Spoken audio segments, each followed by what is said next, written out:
America, my name is Osei-Frimpong. I come to you live every week or so, and let's talk about toxic survivors. Let's dive right into it. And when I say a toxic survivor, it's one of these people who always kind of does better than everybody else in the relationship by sucking the chi out of everybody else in the relationship. Maybe you've had a boss like this. Maybe you've had a parent like this. Maybe you've had a sibling or a partner like this. But somehow, or you have a friend like this. Somehow they end up always okay or better than they should be, while everyone around them ends up a little bit worse than they should be. And I think I'll coin the phrase, because I haven't heard it before, the toxic survivor. And they talk about, well, they're a survivor, they always survive, and everybody around them, they kind of suck. It's like a parasite, except slightly different, because it's not like the intention isn't to suck the life force around those that are around them, but they end up doing that, right? And we call these the toxic survivors, and they pride themselves on being survivors. And then you look at the wreckage of work or professional or personal relationships that have gone by the wayside as they survived and even thrived, because they look fine as they, suck the life out of those around them. Right? And we need to talk about what toxic survivorship means. And we need to talk about what toxic survivorship means, and not to be a toxic survivor, and how to spot them. Because in a well-ordered world, when one person wins, everybody wins. Everybody in that everyone in that friend group wins. Everybody in that relationship wins. Everybody in that business wins. But if you find people who somehow always end up coming up smelling up roses, coming up like roses, while everyone around them ends up just a little bit more tired for the experience, like that person who the toxic survivor has drained their chi, that's a skill and a habit that person, the toxic survivor, has developed, and that's a skill and a habit you just need to try to find a way to get distance from, right? You need to find it, because they might not even know it. They might not even put together that, I know some people who actually, people around them end up dead. Not like violent death, just like this woman who ends up killing like everyone she's around. And not, like I said, I don't think she's poisoning them, but they don't end up well afterwards. And so just think about toxic survivors in your life, and people who pride themselves on being survivors, and the people who pride themselves on being survivors, and what that means to the people around them, because usually they survive at the expense of the people around them. And then they come up, they just they come up singing Beyonce. Isn't she the one who's saying, no, she's not the one who's saying I'm a survivor. Maybe she's not. Is that SWV? In Vogue? I don't know. So, beware of toxic survivors. Now, let's switch over to existential politics. Now, when I say existential politics, I mean, well, if blank and blank doesn't get elected, the whole thing's going to come down. The whole political regime's going to come down if blank and blank doesn't get elected.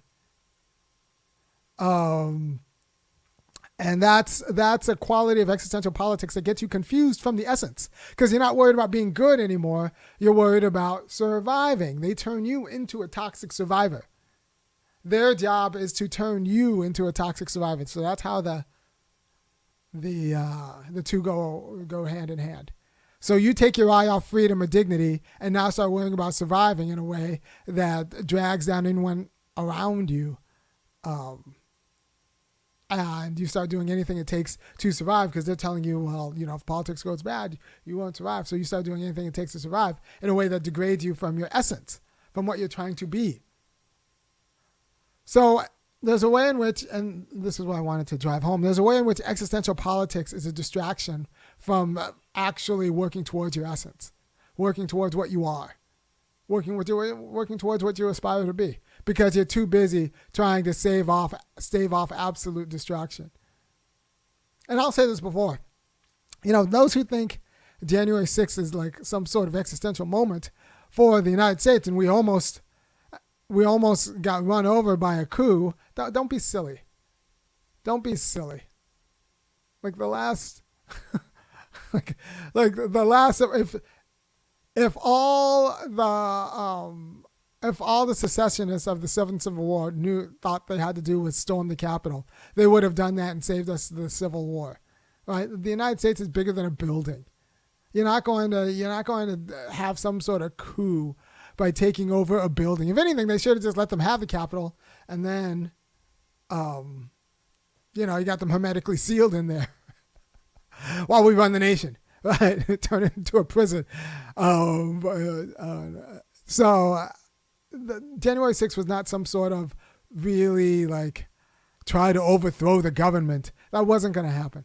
And if we're so weak that January 6th would have actually overthrown the government, then we deserve to throw the whole thing away anyway. So what I think is a more degradation of our politics is something like the Democratic primary hiding Joe Biden's degradation and then using that degradation as an excuse to install the nominee they wanted to, but probably couldn't actually win a competitive primary. Right? So that's a subversion of the quality of our being as a nation that should not go unpunished. By the way, if you appreciate anything I'm saying, which I think you should, because I'm giving you a quality of knowledge or an insight that you don't get every week, go ahead and go to www.funkyacademic.com and kick down $5, $15, $50 a month, and I'll keep doing what I'm doing, and I think you'll be a better thinker and person for the trouble. Right? So the problem with existential politics is that it distracts you from trying to actually become the nation or person or institution that you're trying to be. It distracts you from your mission because you're too busy worrying about survival, which isn't the same as being the kind of thing you are. So if you're worried about being any sort of thing, if they're saying you're going to be nothing if you don't do this, then it distracts you from actually determining the kind of thing that you are. Right? So if you want to be B and not A, both A and B are things, and someone's telling you don't get to be anything, neither B nor A, unless you do what I want, and then the thing that they want you to do turns you into the kind of thing that you don't want, then they have used existential politics to get you to change your own essence. So I'll say that again. If you're trying to be a democracy or an authoritarian government, if you have a choice between being a democracy or an authoritarian government, and they're saying that, well, we're not going to be any sort of government if you don't pick the authoritarian government, then they've used existential politics. We're not going to be anything unless you pick this quality of thing that you don't like. Right? So that's how existential politics gets you to try to change your quality, as opposed to aspire for the quality of politics, aspire for the quality of being that, you come up with for yourself as a self-determining nation, as a self-determining person and self-determining relationship. Right? So they get you they tell you you'll be nothing unless you pick their quality of thing, even if you want to be a different quality of thing. So their goal is to get you to change your quality. And they do that by saying you don't get to be anything. Right? And that's, if you want someone to do something bad for you, you threaten them. You threaten their life because they feel like, well, being a bad person is better than being no person, so I'll be a bad person. And so that's the game of existential politics. So just resist existential politics and understand that whoever wins this next election, the nation doesn't turn on it. We're not in that kind of moment in history. We're not, and anybody who's trying to tell you we're in that kind of moment in history is trying to sell you something, and not in a good way. Not in a good way. So we'll go over the topics one more time, and then I'll cut you loose. First thing we talked about is toxic survivors. Toxic survivors are those people who end up doing well, and they call themselves survivors, and they're proud of themselves, but everyone around them somehow, for the experience, is doing worse.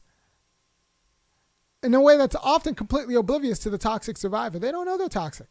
They don't quite They're so impressed with themselves for surviving, they haven't realized that they suck the life out of, thanks Trash Panda for the $2.99. They suck the life out of the people they're around. So be wary of the toxic survivors. And now existential politics. So when I talk about existential politics, I talk about people who say that you will no longer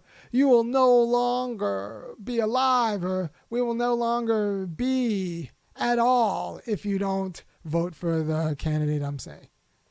Right? So existential politics is a cudgel. That's saying the whole thing's going to go up. It'll be a nuclear war. It'll be awful. The whole existential politics is a cudgel to get you to change your essence. It's a cudgel to get you to be a different kind of person. Right? So they'll tell you that you get to be no person unless you're this other kind of person, even if that other kind of person is a bad person. So you'll be like, well, I guess I'll be a bad person because that way I get to be a person at all, because the stakes are existential. The stakes are rarely existential, especially the political stakes in the United States. They're rarely existential. We can survive another 4 years of Trump. I'm gonna do a video on the black man's case for Trump. I don't know if I'm gonna vote for Trump yet, but there is a case to be made for Trump, and especially with his VP nominee J.D. Vance, who I actually think might be one of the more interesting people in politics. So I might make a video on the black person's case for Trump for the next 4 years, because it's all about trade-offs. Do we want the soft racism of the Democrats or the hard R racism of the Republicans?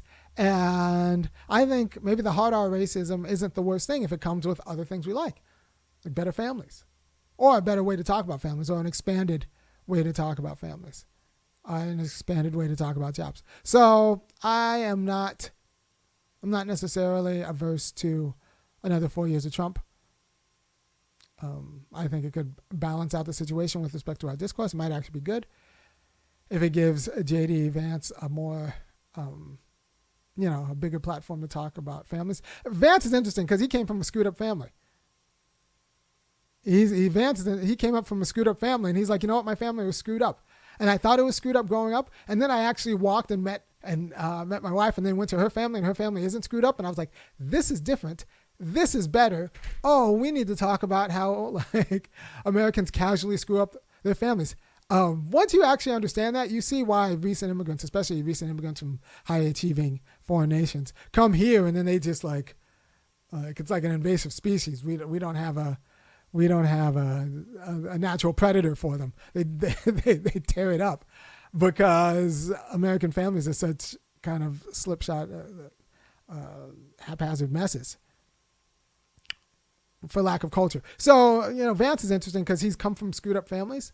He came from screwed up families with, mom had a parade of husbands and everyone's kind of a violent drunk, and he comes from a screwed up family.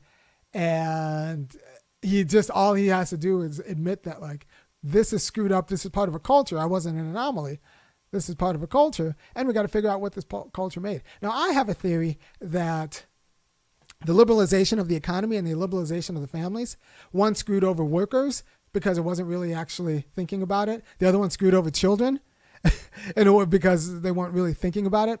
Maybe I'll do a whole show on that. But it's the same problem.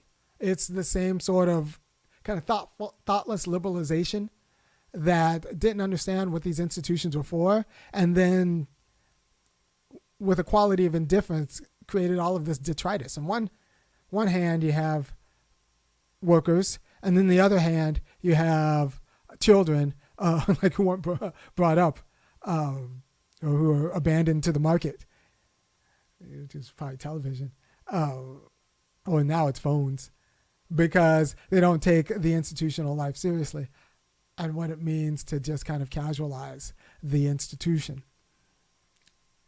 So I think it's a fascinating parallel between, NAFTA and no-fault divorce Same thing, except one time the detritus is workers, the other time the detritus is the children. But it's the same sort of kind of legitimate excuse for ultimately degraded institutions. And what's another thing interesting about Vance is he comes like right at the kind of cusp of both of those, being from the industrial Midwest / Appalachia, but industrial Midwest, and being a part of just a really, really poor family structure. All right. If you appreciate what I'm doing, go ahead and go to www.funkyacademic.com, kick out $5, $15, $50 a month, and I'll keep doing it, and I will see you. I'm releasing the podcasts every day. I put it on the schedule until I catch up. So you should be able to find new podcasts at the place you get podcasts now. And I will talk to you at another time. Peace.